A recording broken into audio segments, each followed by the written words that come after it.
మన ప్రభువును ప్రియరక్షకుడైన యేసుక్రీస్తు వారి నామమున 77వ గణతంత్ర దినోత్సవ శుభాలు మీ అందరికి తెలియజేస్తా ఉన్నాను. మన భారతదేశం 76 వసంతాలు జరుపుకుని 77వ గణతంత్ర దినోత్సవాన్ని జరుపుకుంటున్న ఈ శుభవేళల్లో, ఈ సంతోషకరమైనటువంటి రోజున, ఈ జనవరి 26వ తేదీన ప్రతి సంవత్సరము ప్రతి ఆఫీసులో, ప్రతి విద్యాలయాల్లో, అన్ని చోట్ల మరి ఈ ఉత్సవాన్ని జరుపుకోవడం అనేది మనందరికీ తెలిసింది. బ్రిటిష్ తెల్లదొరల పాలన నుంచి విముక్తి చెందినటువంటి మనము సొంతంగా ఒక రాజ్యాంగాన్ని తయారు చేసుకుని పాలించుకోవడం అనేది గడిచిన మనకు స్వాతంత్ర్యము వచ్చిన తరువాత ఇప్పటి వరకు మనం చూసినప్పుడు 76 సంవత్సరాలు గడిచిపోయి 77వ సంవత్సరంలోనికి మనం ప్రవేశించాము అనేటువంటి విషయాన్ని మరొకసారి మనం గుర్తు చేసుకోవాలి. ఇండిపెండెన్స్ డే వేరు, రిపబ్లిక్ డే వేరు. ఇండిపెండెన్స్ డే లేదా స్వాతంత్ర్య దినోత్సవం వేరు, గణతంత్ర దినోత్సవం వేరు. భారతదేశంలో గణతంత్ర దినోత్సవం అనగా మన రాజ్యాంగం అమల్లోకి వచ్చిన రోజు. అంటే 1950 జనవరి 26వ తారీఖున భారత రాజ్యాంగం అమల్లోకి వచ్చినటువంటి రోజు. రాజ్యాంగం అనగా అర్థం ఏంటి అని అంటే, ఏ దేశమైనా ప్రజలను పాలించడానికి కొన్ని నియమాలను రూపొందించుకుని పరిపాలనా సౌలభ్యం కోసం అవసరమైన నియమాల సమాహారం అనేది ఏదైతే ఉందో అదే రాజ్యాంగం, లేక దాన్నే కాన్స్టిట్యూషన్ అన్నారు. రాజ్యాంగం అనేది ఒక దేశ పాలనకు సంబంధించిన అత్యున్నతమైన మరియు ప్రాథమిక చట్టం, దాన్నే రాజ్యాంగం అన్నారు. ఇటు రాజ్యాంగము మనకు రాకముందు 1947కి బిఫోర్ అంతా కూడాను బ్రిటిష్ వాళ్ళ యొక్క రాజ్యాంగమే నడిచింది. వాళ్ళ చట్టాలకు అనుగుణంగా మనల్ని వాళ్ళు పాలించారు. మనము స్వాతంత్ర్యం వచ్చిన తర్వాత తెల్లదొరల పెత్తనం నుంచి మనం విముక్తి పొందిన తర్వాత మనం సొంతంగా రాసుకున్నటువంటి రాజ్యాంగమే గొప్పది. ఈ రాజ్యాంగము బ్రిటిష్ కాలము నాటి భారత ప్రభుత్వ చట్టాలన్నీ కూడా 1935 అన్నీ కూడా రద్దయి, అంతకుముందు 1935 భారత ప్రభుత్వ చట్టాలు ఉండేవి, అవన్నీ రద్దు చేయబడి భారతదేశం ఒక సర్వసత్తాక సామ్యవాద లౌకిక ప్రజాస్వామ్య గణతంత్ర రాజ్యంగా ఏర్పాటయింది. భారతదేశానికి స్వాతంత్ర్యం 1947 ఆగస్టు 15 వచ్చింది. దేశానికి రాజ్యాంగం తయారు కావాల్సిన అవసరం ఉంది. మనమంటూ సొంతంగా పాలించుకోవడానికి మనకంటూ నియమాలు నిబంధనలు మనకు అవసరమైంది కనుక, మన దేశాన్ని మనమే పాలించుకోవాలి కనుక దీన్ని ఒక రాజ్యాంగం తయారు చేయడానికి, రాజ్యాంగాన్ని తయారు చేయడానికి ఒక కమిటీ, రాజ్యాంగ పరిషత్ అనేటువంటి ఒక కమిటీ ఏర్పడింది. దీనికి అధ్యక్షుడిగా బాబు రాజేంద్ర ప్రసాద్ గారు ఉన్నారు. Doctor Babu Rajendra Prasad. Doctor B R Ambedkar chairman, రాజ్యాంగ పరిషత్ చైర్మన్గా అంబేద్కర్ గారు ఉన్నారు. వీళ్ళు మొత్తం 300, ఈ రాజ్యాంగ పరిషత్తులో 389 మంది పనిచేశారు. అహోరాత్రులు కృషి చేశారు వీళ్ళంతా కూడాను. మొత్తం రాష్ట్ర శాసనసభల ద్వారా ఎన్నికైన సభ్యులు 292 మంది, సంస్థానాల నుండి ఎన్నికైన సభ్యులు ఒక 93 మంది, చీఫ్ కమిషనర్ ప్రావిన్స్లో ప్రతినిధులు ఒక 4. మొత్తం కలిపి సభ్యుల సంఖ్య, ఈ రాజ్యాంగ పరిషత్తులో ఉన్న సభ్యుల సంఖ్య 389 మంది. ఇదంతా కూడా పార్లమెంట్ భవనం సెంట్రల్ హాల్లో వీళ్ళు కూర్చుని 1946 డిసెంబర్ 9న ఈ పరిషత్ అంతా కూడుకుని ఇందులో కొంతమంది మిస్ అయినట్టున్నారు. మొత్తం 211 మంది సభ్యులతో ఇది సమావేశమై, ఇందులో చాలా మోస్ట్ ఇంపార్టెంట్ పర్సన్స్ గూడా ఉన్నారు. ఇందులో ఆడవాళ్ళు, స్త్రీలు కూడా ఉన్నారు. తర్వాత ఇందులో పెద్దలు జవహర్లాల్ నెహ్రూ, మౌలానా అబుల్ కలాం ఆజాద్, సర్దార్ పటేల్, ఆచార్య జేబీ కృపలాని, రాజేంద్ర ప్రసాద్, సరోజిని నాయుడు, ఇట్లా ఇంకా చాలామంది ఉన్నారు. బిఎన్ రావు అనేటువంటి ఆయన కూడా ఉన్నారు. ఇట్లా చాలామంది ఉన్నారు. వీళ్ళ పేర్లు మనం ఇప్పుడు చెప్పుకోవడం కాదు కానీ, ఇది తయారు చేయడానికి వీళ్ళు ఈ కమిటీ అంతా కూడా, ఈ పరిషత్ అంతా కూడా కలిసి, మేధావులందరూ కలిసి రాజ్యాంగాలను పరిశీలించారు. ఆయా దేశాల రాజ్యాంగాలను పరిశీలించారు. బ్రిటన్ రాజ్యాంగం, America, Ireland, Germany, Australia, France, Canada, Russia మొదలగు కొన్ని దేశాల యొక్క రాజ్యాంగాలను పరిశీలించి, ఆ రాజ్యాంగాలలో నుంచి కొంత వీళ్ళు ఏం కావాలో దాన్ని పరిశీలించుకుని, మనం ఎట్లా తయారు చేసుకుంటే బాగుంటుందని తయారు చేసుకుని, దాన్ని ఒక పద్ధతిగా ఒక లైన్లోకి తెచ్చుకున్నారు వాళ్ళు. ఇదంతా తయారు చేయడానికి సుమారుగా 2 సంవత్సరాల 11 నెలల 18 రోజులు పట్టింది. ఇదంతా ఫైనల్గా ఈ డ్రాఫ్టింగ్ కమిటీ చైర్మన్ అయినటువంటి బిఆర్ అంబేద్కర్ గారు, ఆయన అంతటిని కూడా డ్రాఫ్ట్ చేస్తూ, ఆయన అంతటిని కూడా పరిశీలిస్తూ అప్పుడు దాన్ని ఓకే చేసినటువంటి వ్యక్తి.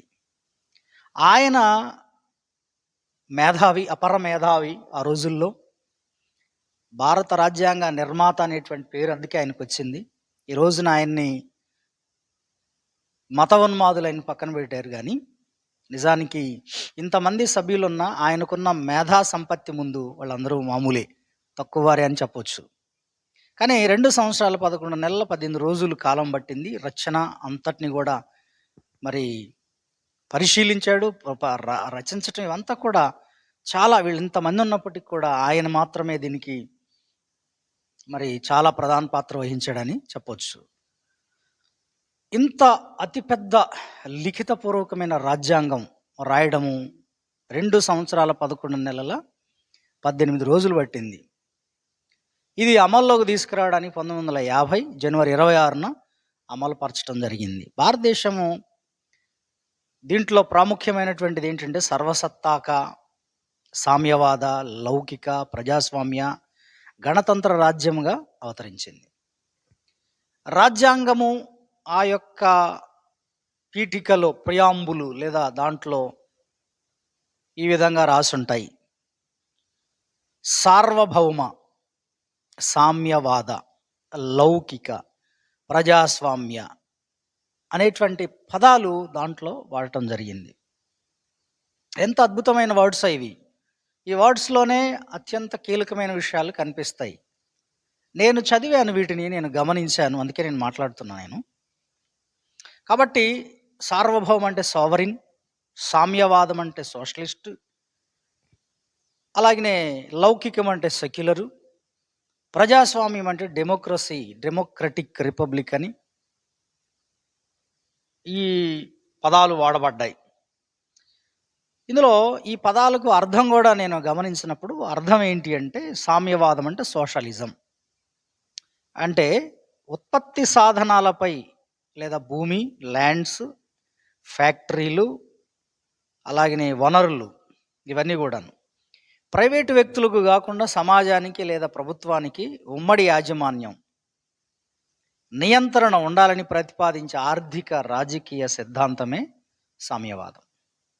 ఇది ఆర్థిక అసమానతలను తొలగించి సంపద సమాన పంపిణీ, సామాజిక న్యాయం మరియు అందరికీ సమాన అవకాశాలను కల్పించే ఒక అద్భుతమైన పదం.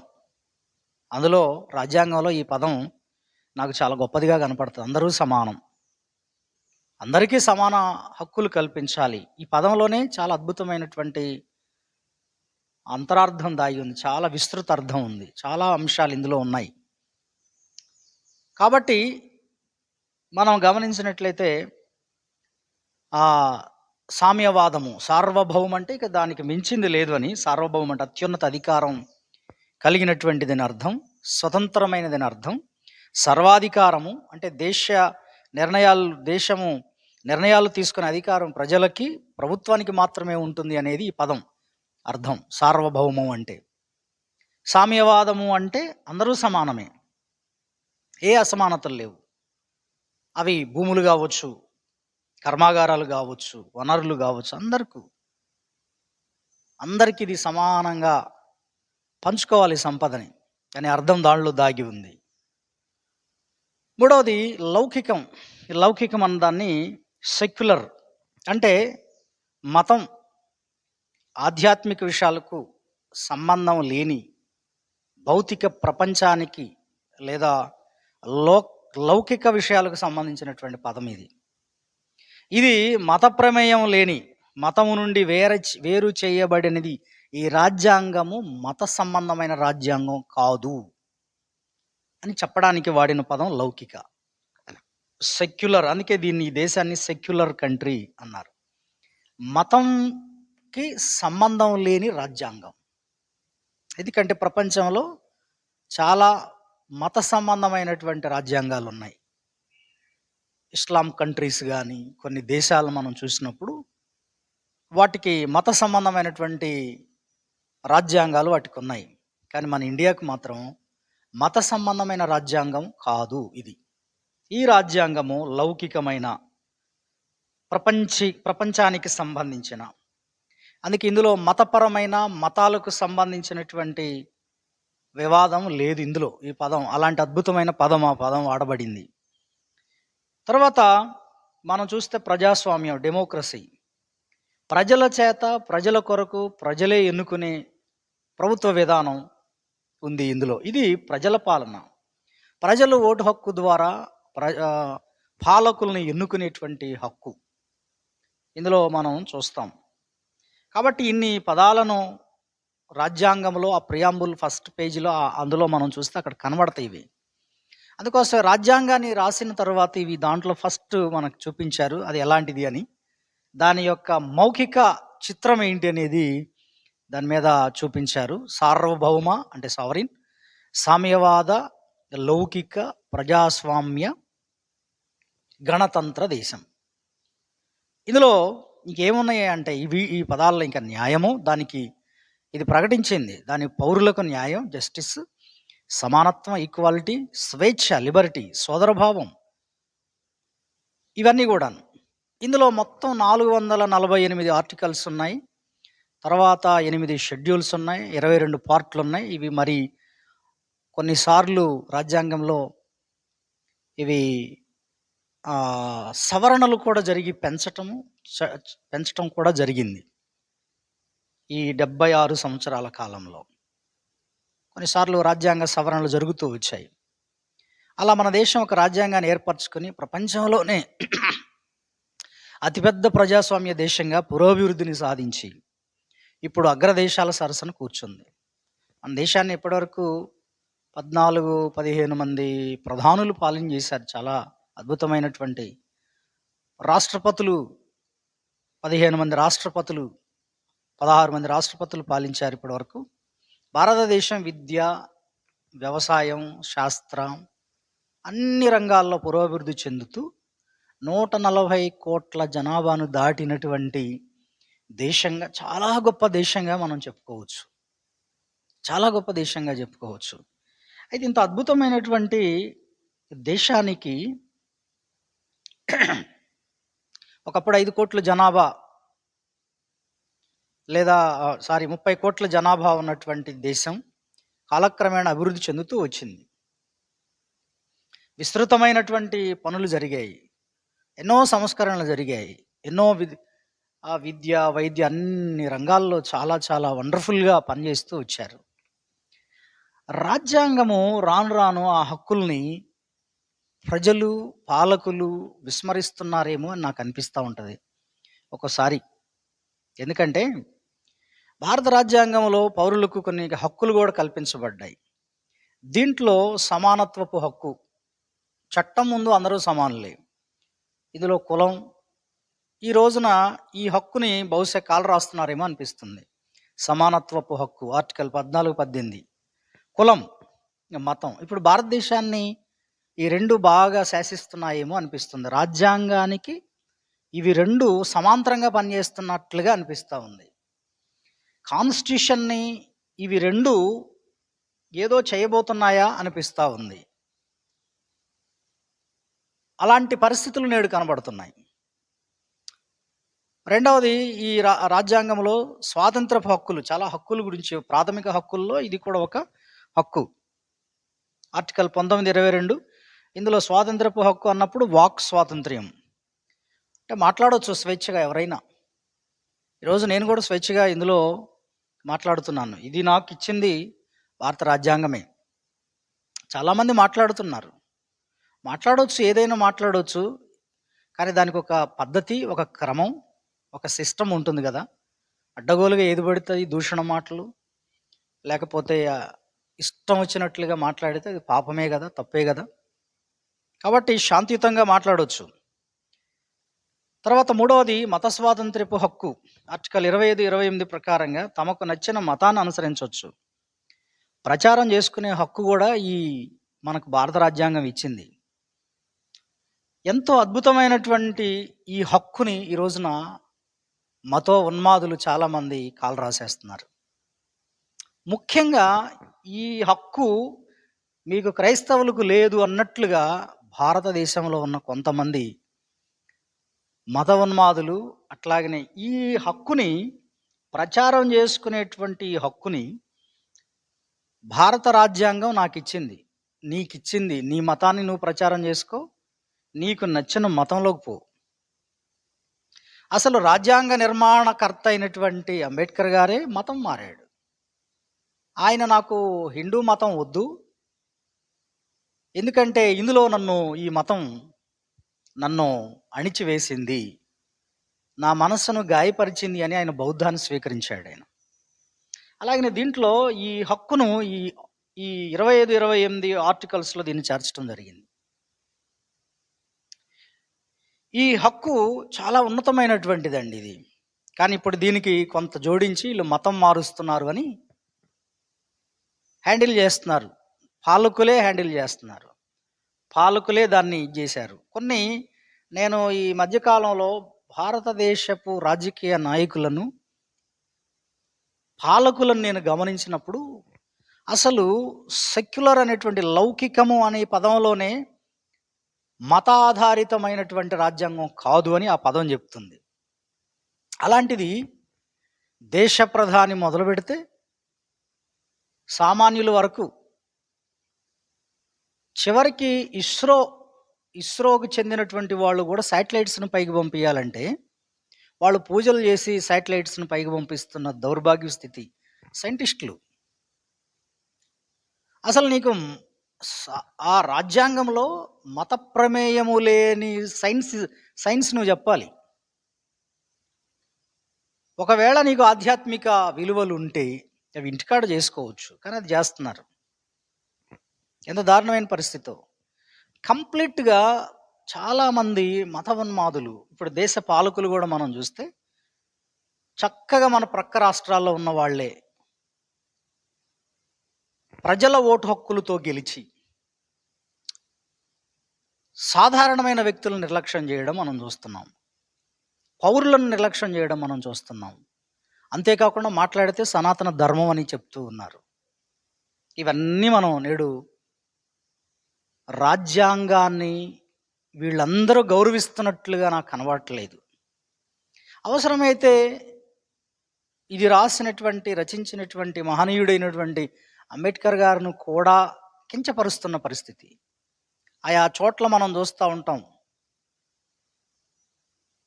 రాజ్యాంగ రచనను చేసినటువంటి అంబేద్కర్ గారిని ఆయన విగ్రహాలు విరగ్గొట్టడం, ఆయన అవమానపరచడం కూడా చాలా చోట్ల జరిగాయి.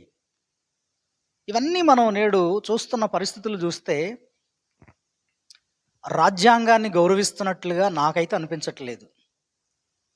నచ్చిన మతాన్ని పాటించుకోవచ్చు అని అంటే, నచ్చిన మతాన్ని పాటించుకోమని రాజ్యాంగం హక్కు ఇస్తే, ప్రచారం చేసుకోవచ్చు అనే హక్కు ఇస్తే, భారతదేశంలో ఉన్నటువంటి కొందరు మత పెద్దలైన వాళ్ళు ఒక మతాన్ని కొమ్ముగాస్తూ ఇంకొక మతాన్ని తోలనాడటం మనం చూస్తూ ఉన్నాం. మీకిక్కడ ఈ సిమ్‌లు పనిచేయవు. మీరిక్కడ వోళ్ళు గాదు. మీరందరూ బ్రిటిషోళ్ళ తొత్తులు. మీరందరూ అక్కడికి పోవాలని ఎంత దారుణంగా మాట్లాడుతున్నారు అండి. వీళ్ళని ఏ ఒక్క రాజకీయ నాయకుడు ఖండించరు. మైనారిటీలకి ఏమాత్రం విలువ లేకుండా పోయింది. ఈ రోజున ఒక పాస్టరు, దేవుని సేవ చేసే ఒక పాస్టరు గ్రామానికి వెళ్ళి సువార్తను ప్రకటించాలంటే, అతడు రాజ్యాంగ హక్కును ఉపయోగించుకుంటూ ఉంటే, కరపత్రికలు పంచినా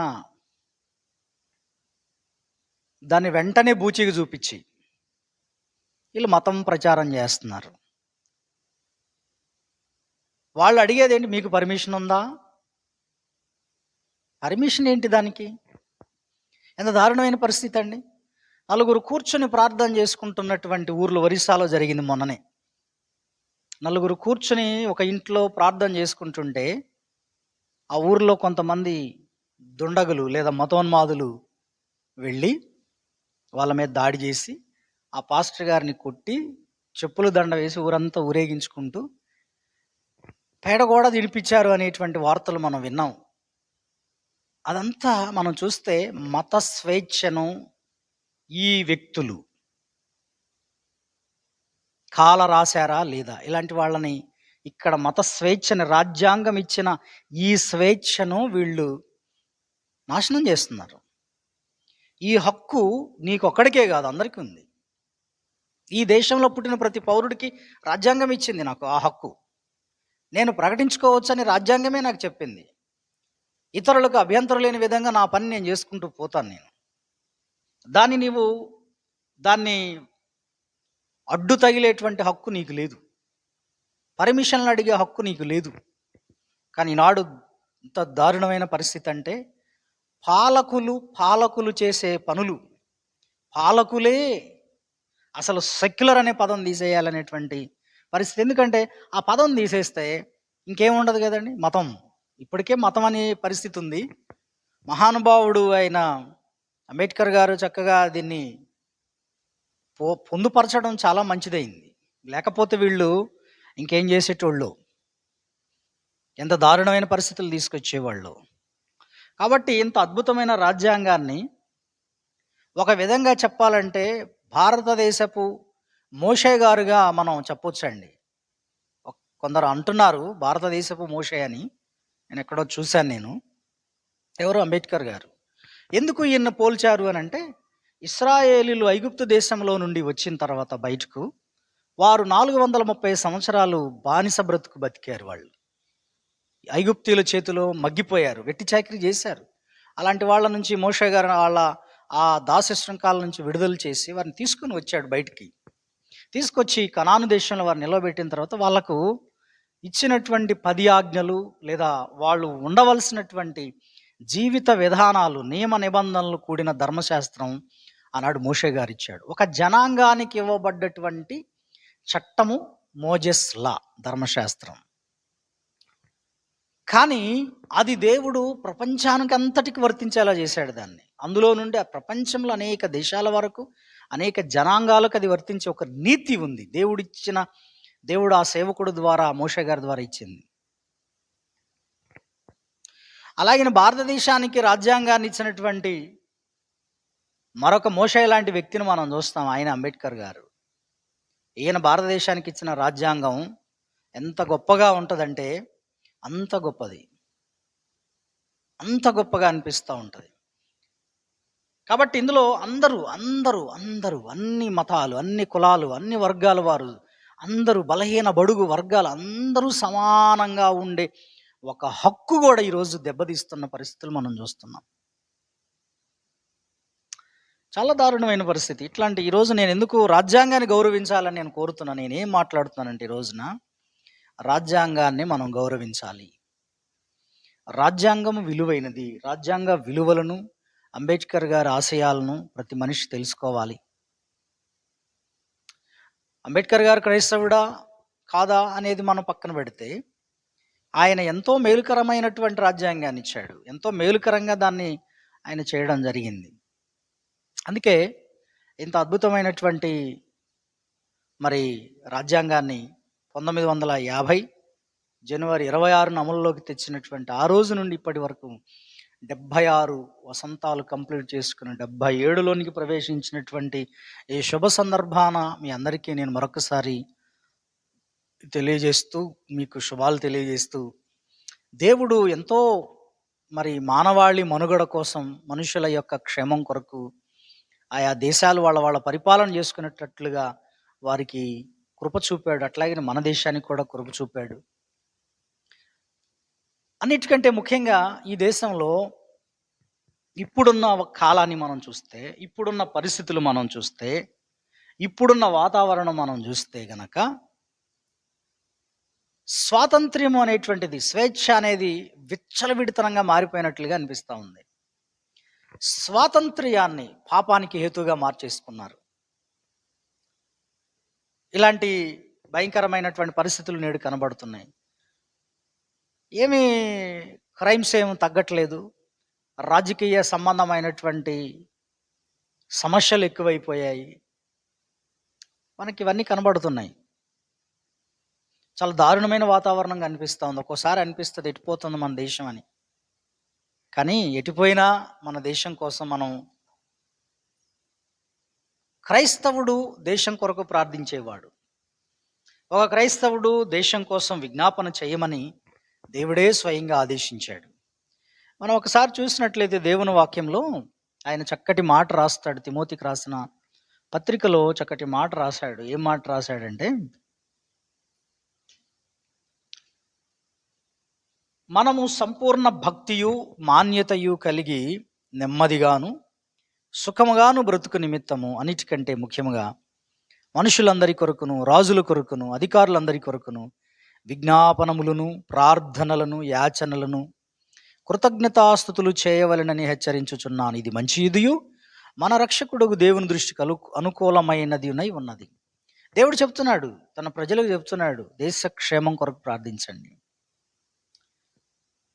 రాజుల కొరకు ప్రార్థన చేయండి, అధికారుల కొరకు ప్రార్థన చేయండి, విజ్ఞాపనలు చేయండి. ఇది నా దృష్టికి మంచిది అని దేవుడు అంటున్నాడు. మీరు సుఖంగా బ్రతకాలి అంటే. ఎందుకు అనంటే, పూర్వం 2000 సంవత్సరాల నాడు, అంటే మొదటి శతాబ్ద కాలంలో రోమా చక్రవర్తులు భయంకరులు అనమాట వాళ్ళు. అలాంటి రోజుల్లోనే, అలాంటి వాతావరణంలోనే మీకు అన్యాయం జరుగుతుందని, మీకు అన్యాయం చేస్తున్నారని వాళ్ళ మీద ద్వేషం పెట్టుకోకుండా వాళ్ళందరి కోసం ప్రార్థన చేయండి. ఏంటండి, ఎంత క్రైస్తవం ఎంత గొప్పదో దీన్ని బట్టి ఆలోచన చేయండి. ఎంత ఉన్నతమైనటువంటి భావాలు కలిగిందో క్రైస్తవ్యం ఆలోచన చేయండి. కానీ ఈ రోజున క్రైస్తవ్యాన్ని ఏసడించుకుంటున్నారు ఈ భారతదేశస్తులు. ఇక్కడున్న మతోన్మాదులు, మిషనరీలు బోల్డంతమంది సేవ చేశారు. వీళ్ళ కృతజ్ఞత లేదు. ఎన్నో విద్య, వైద్య, ఆరోగ్య సంబంధమైన విషయాలు ఎన్నో సహకరించారు వాళ్ళు. మిషనరీలు ఎక్కడో ఊరు వెలుపల విసిరిపడేసినటువంటి దళితులను, ఎక్కడో అడవుల్లో బ్రతుకుతున్న వాళ్ళని చైతన్యపరిచినటువంటి, విద్యను అందించినటువంటి వాళ్ళు, కుష్ఠరోగులను చేరదీసినటువంటి సేవలు అందించిన ఈ భారతదేశానికి, భారతదేశ నిర్మాణంలో మిషనరీల పాత్ర ఉంది, క్రైస్తవుల పాత్ర ఉంది. అలాంటిది ఈ రోజున అసలు వీళ్ళెవరు అన్నట్టుగా 1000 ఏండ్లుగా మా ధర్మమే ఉందని మాట్లాడుతున్న వాళ్ళు ఎంతోమంది ఉన్నారు. అది ఎంతో మనసుకు కష్టం అనిపిస్తూ ఉంది, ఒక్కోసారి బాధ అనిపిస్తూ ఉంది. అది అవన్నీ ఆలోచన చేసినప్పుడు చరిత్రను వీళ్ళు చరిత్రని మరుగు చేసేస్తున్నారు. చరిత్రని వీళ్ళు సొంతంగా రాసుకుంటున్నారు. చరిత్రలో ఆల్రెడీ మేము చిన్ననాటి నుంచి చదువుకున్న విషయాలన్నీ ఈరోజు పక్కకు పోయాయి. అవన్నీ పక్కకు పోయాయి, కనబడతలేదు ఇప్పుడు. ఈనాటి యువతను రేపి ప్రభుత్వాలు, కొన్ని పాలకులు, మత ఉన్మాద వర్గాలు యువతను రేపి వాళ్ళను పాడు చేస్తూ మతం మత్తులో నింపేసినటువంటి రోజుల్లో మనం ఉన్నాం. మతం మత్తులోకి వెళ్ళిపోయారు, మత్తులో ఉన్నారు. మత రాజ్యాలు ఏవి చరిత్రలో నిలవబడలేదు. ఆల్రెడీ మనం చూస్తున్నాం ఇరాన్ దేశ పరిస్థితి, ఆల్రెడీ చూస్తున్నాం పాకిస్తాన్ దేశ పరిస్థితి. ప్రపంచంలో మత ఉన్మాదం,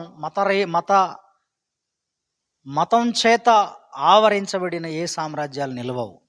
ఒకవేళ ఈ దేశాన్ని ఈ భారతదేశపు పౌరులు లేదా సనాతన ధర్మం అనే పేరు కలిగిన చెప్పుకుంటున్న వాళ్ళు ఎవరైనా ఆ దిశగా తీసుకుని పోవాలి అని అంటే, ఈ దేశం ఉన్నత స్థాయిలోకి పోవడం అట్లుంచి చాలా భయంకరమైనటువంటి పరిస్థితిలోకి వెళ్ళిపోతుంది. అందుకే మనం చాలా జాగ్రత్తగా మనం ఆలోచన చేసి దేశ స్థితిగతుల కోసం ప్రతి క్రైస్తవుడు తప్పనిసరిగా ప్రార్థించాలి. ప్రార్థన అవసరమై ఉంది. వాళ్ళ కోసం విజ్ఞాపన చేయాల్సిన అవసరం ఉంది. ఎందుకంటే వీళ్ళు మూర్ఖంగా ఆలోచిస్తున్నారు. వాళ్ళ మూర్ఖపు ఆలోచనలన్నీ సరిగ్గా సిట్రేట్ చేయబడటానికి ప్రార్థన అవసరం. పాలకులు, ప్రధానులు, అధికారులు, ముఖ్యమంత్రులు లేకపోతే వీళ్ళందరూ సరి అయినటువంటి ఆలోచన చెయ్యకుండా వాళ్ళు ఏం ఆలోచిస్తున్నారో నియంతల్లాగా వాళ్ళు ఆలోచిస్తూ పాలిస్తున్న పరిపాలన ఉంది చూశారు, అది ప్రమాదం. అలాంటి పరిపాలనా స్థితి నుంచి వాళ్ళు చక్కటి పరిపాలన ఇవ్వాలి అని మనం ప్రార్థించాల్సిన బరువు, బాధ్యత క్రైస్తవులుగా మన మీద ఉంది. మనకి హాని చేసిన వాళ్ళని మనం క్షమించి ప్రార్థించాలి.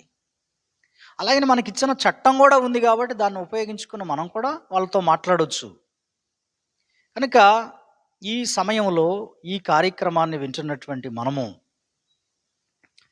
ఇకపోతే మనం వాళ్ళ కొరకు ప్రార్థించాలి. అలాగే నీ దేశాన్ని బట్టి స్తుతించాలి. దేశం అంటే ఆయన అంటాడు, ఒక ఆయన గురిజాడ అప్పారావు గారని ఒక ఆయన ఉన్నాడు, మంచి కవి. ఆయన చెప్తాడు, ఏమంటాడంటే, దేశం అంటే మట్టి కాదోయ్, దేశం అంటే మనుషులే.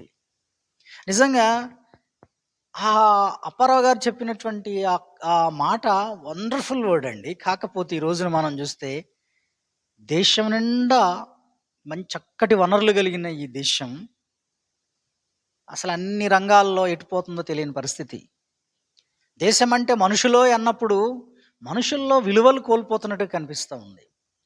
నైతిక విలువలు కనబడట్లేదు. భక్తుల సంఖ్య పెరిగిపోయింది ఎక్కడ చూసినా. దాంతోపాటు అంతే చెడు పెరిగిపోయింది. క్రిమినల్స్ తయారయ్యారు. దేశంలో భయంకరమైనటువంటి దోపిడీ దొంగలు తయారయ్యారు.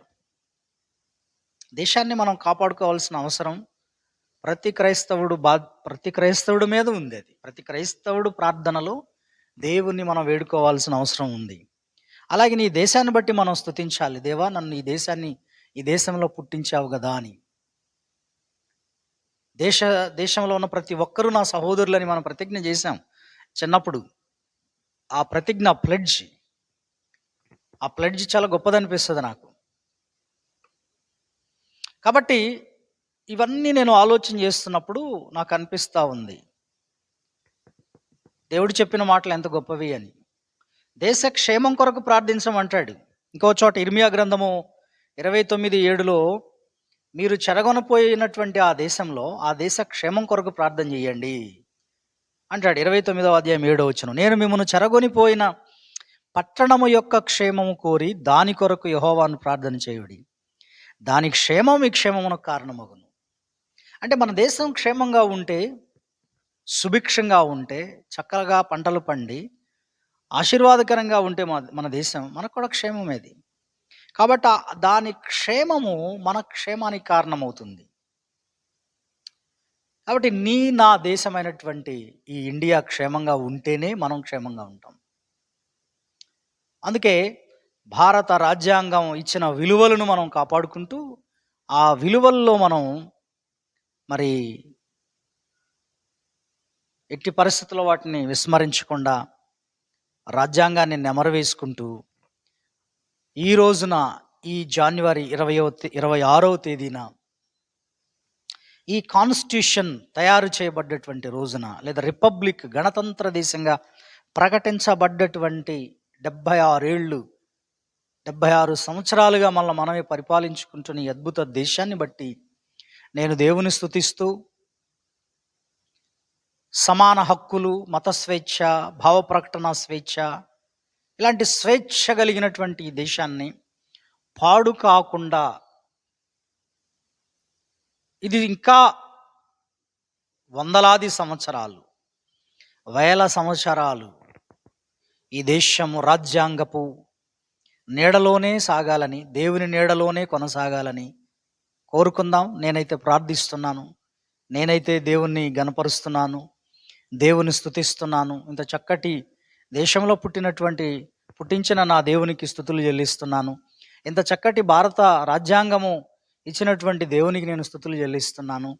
ఈ రాజ్యాంగ రాజ్యాంగ విలువలతో ఏ హక్కులైతే దేవుడు ఈ రాజ్యాంగం ద్వారా మనకి నీకు అనుగ్రహించాడు, నాకు అనుగ్రహించాడు, వాటిని బట్టి మనం స్తుతించుకుంటూ ఈ దేశం కొరకు ప్రార్థిద్దాం. ఇలాంటి వసంతాలు ఇంకెన్నో మన దేశం జరుపుకోవాలి. రాజ్యాంగము గౌరవించబడాలి. రాజ్యాంగం గౌరవించబడాలి. రాజ్యాంగాన్ని ఆ మధ్యకాలంలో కొన్ని వార్తలు కూడా మనం విన్నాం. రాజ్యాంగం అనేది అసలు తీసేసి హిందూ రాజ్యాంగం పెట్టాలని కూడా ప్రయత్నాలు జరిగాయి. ఒకవేళ వాళ్లకు ఎక్కువ మెజారిటీ వచ్చి ఉంటే గనక అలా చేసి ఉండేవాళ్ళేమో, మనకు తెలీదు. ఏదేమైనా దాన్ని తీసివేస్తే జరిగేటువంటి పరిణామాలు ఎన్నో. నేను ఈ గతంలో కూడా ఒక వీడియో కూడా నేను చేశాను. నేను పోయిన సంవత్సరం, అంతకుముందు సంవత్సరం కూడా మాట్లాడాను నేను. కాబట్టి మనము మన దేశం కొరకు ప్రార్థిద్దాం. రాజ్యాంగం కోసం, రాజ్యాంగం అనే ఈ చట్టాన్ని గౌరవించే వాళ్ళకి, ఈ చట్టం అందరికీ మేలుకరమైనదిగానే అట్లాగనే ఉండినట్లుగా, దీన్ని తూట్లు పడవకుండా, దీన్ని నాశనం చేయకుండా అది కాపాడబడేలా కూడా మనం ప్రార్థించాల్సిన అవసరం ఉంది. మరొకసారి మీ అందరికీ రిపబ్లిక్ డే శుభాలు తెలియజేస్తూ ముగిస్తున్నాను. దేవుడి మాటలు దీవించును గాక. ఆమేన్. చిన్న ప్రార్థన చేసుకుందాం. ప్రేమగల తండ్రి, జీవం కలిగిన మా దేవ, మీ పాదాలకు స్తుతులయ్యా, స్తోత్రాలు చెల్లిస్తున్నాం. 1950 జనవరి 26వ తేదీన మా దేశము దాస్య శృంఖరాల నుండి విముక్తి పొంది స్వతంత్రంగా పరిపాలించుకునేటువంటి దిశగా ప్రయాణిస్తూ ఒక రాజ్యాంగాన్ని తయారు చేసుకున్న రోజు జనవరి 26. ఆ రోజు నుంచి ఈ రోజు వరకు ఈ 76 సంవత్సరాలు, ఈ 76 సంవత్సరాల కాలంలో ఎంతో అద్భుతంగా ఈ దేశం పురోగభివృద్ధి చెందుతూ చాలా గొప్పగా ఎదుగుతూ వచ్చిన ఈ దేశం ఇలా ఎదగడానికి గల కారణం రాజ్యాంగ విలువలే ముఖ్యమైనవిగా మేము చూస్తున్నాం. రాజ్యాంగం కల్పించినటువంటి ప్రతిదీ కూడా, ప్రతి చట్టం చాలా అద్భుతంగా ఉంది. ఇలాంటి మరి చక్కటి రాజ్యాంగం మాకు ఇచ్చినందులకి అంబేద్కర్ గారిని బట్టి దేవా నేను నిన్ను స్తుతిస్తున్నాను ప్రభువా. ఈరోజు ఆయన కూడా త్రోసివేయబడుతున్నాడు. అంబేద్కర్ గారిని కూడా తీసివేస్తున్నారు. ఆయన్ని ఎవరు పట్టించుకునేటువంటి పరిస్థితి ఉంది. ఆయన గురించి మాట్లాడిన పరిస్థితులు ఉన్నాయి. దేవా మీకు వందనాలు, స్తుతులు. కానీ నాయన మాకిచ్చి ఇవ్వబడ్డటువంటి రాజ్యాంగం, దాన్ని ఎవరూ తూట్లు పడవకుండా ఈ దేశం ఇంకా పురోభివృద్ధి వైపుకు వెళ్ళడానికి దీన్ని చక్కగా వాడుకునేటువంటి, రాజ్యాంగాన్ని కాపాడుకుంటూ, రాజ్యాంగ విలువలు కాపాడుకుంటూ జీవించే ప్రజలుగా మా దేశ ప్రజలను చేయండి. పాలకులను మార్చండి. పాలకులు దాన్ని గౌరవించే వాళ్ళుగా, దాంట్లో లూప్స్ తీసుకుని, లూప్ హోల్స్ తీసుకొని వాళ్ళు చేస్తున్న పనులు కూడా మీరు చూస్తున్నారు ప్రభువా. అవి కూడా మార్చబడాలి. వాళ్ళు మారాలి, వాళ్ళ పద్ధతులు మారాలి. మా దేశ రాజులు, అధికారులు, ప్రభుత్వాలు అందరినీ క్షేమంగా ఉంచి దీవించుమని యేసుక్రీస్తు వారి నామములో ఈ ప్రార్థన అడుగుచున్నాను తండ్రి. ఆమేన్. ఆమేన్.